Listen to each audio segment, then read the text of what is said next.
Okay, so now I'll just show you some different shortcuts and things you should know. First of all, the circuit that I created before, I don't like how it's all the way up here. And if I try to move like just one of these, it gets all weird, right? So I can do Control Z and it'll go back to the last step. So what you can do is you can highlight the entire circuit,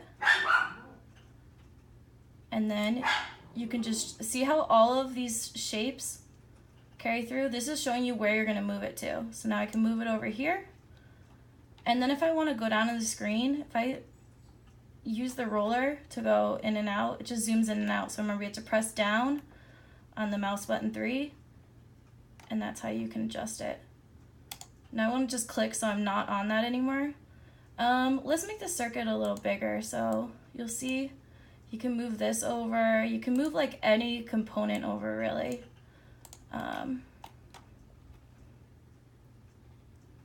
can move this, drag this over. And then the wires get a little weird, so sometimes I just like to delete them and just redraw them. Honestly, sometimes easier to do that.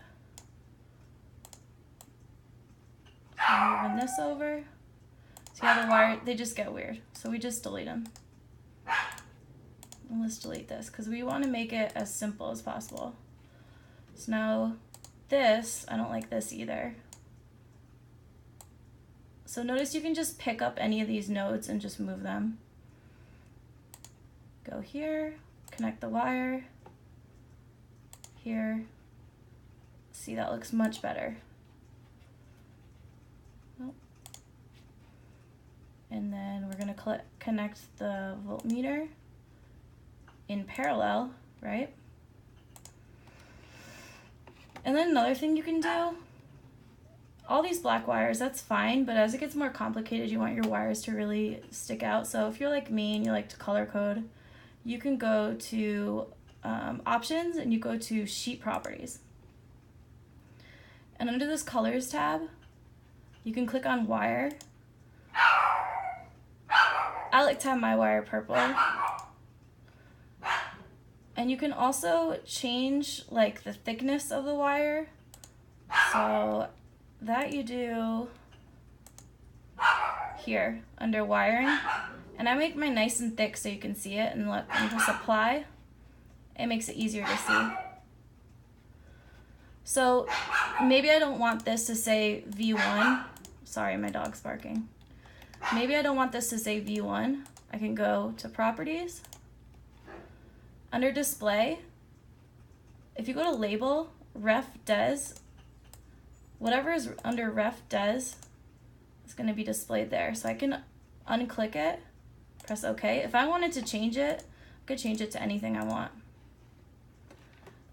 Let's see, over here, let's say that I want to show this circuit that I created it. What I want you guys to do is you're going to go to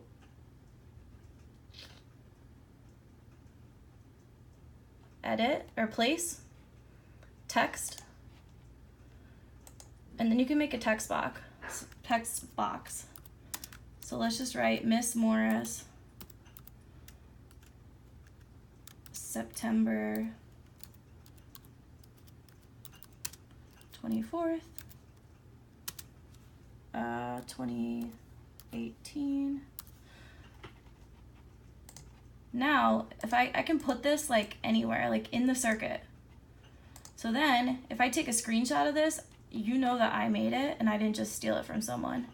If you guys hand in the same circuit, it'll be very obvious and you will get in trouble for it. So I advise you, every time you create something, make a text box. You can also make text box to say like what activity you were working on. So let's see, place text. So I like to just write what this activity was. Activity 1.1.5b. And then just looks really nice. So when you guys do your lab reports, and then you're gonna save it every step.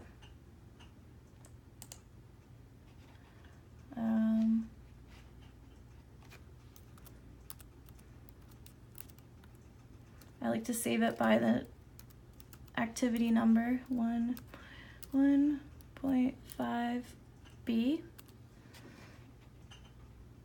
And you're gonna wanna have a folder. I just make one for Multisim files. I have everything in here. So if you want to take a screenshot, you can go down here and you can type in snipping tool right here. I don't know if you guys have used this. I pin mine to my taskbar because I use it all the time. And you go to new,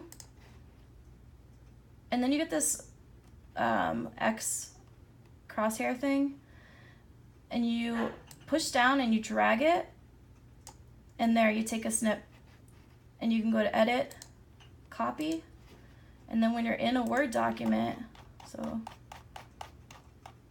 you can just do Control V, and there you can paste it into your lab. So that's a really nice way of easily putting yours in your lab report.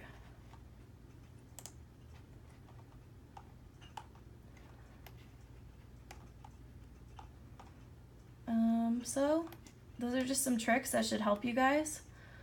Let me move this over. Try to keep yours very neat, because as we get more complicated, you're gonna have to be very neat with your circuits.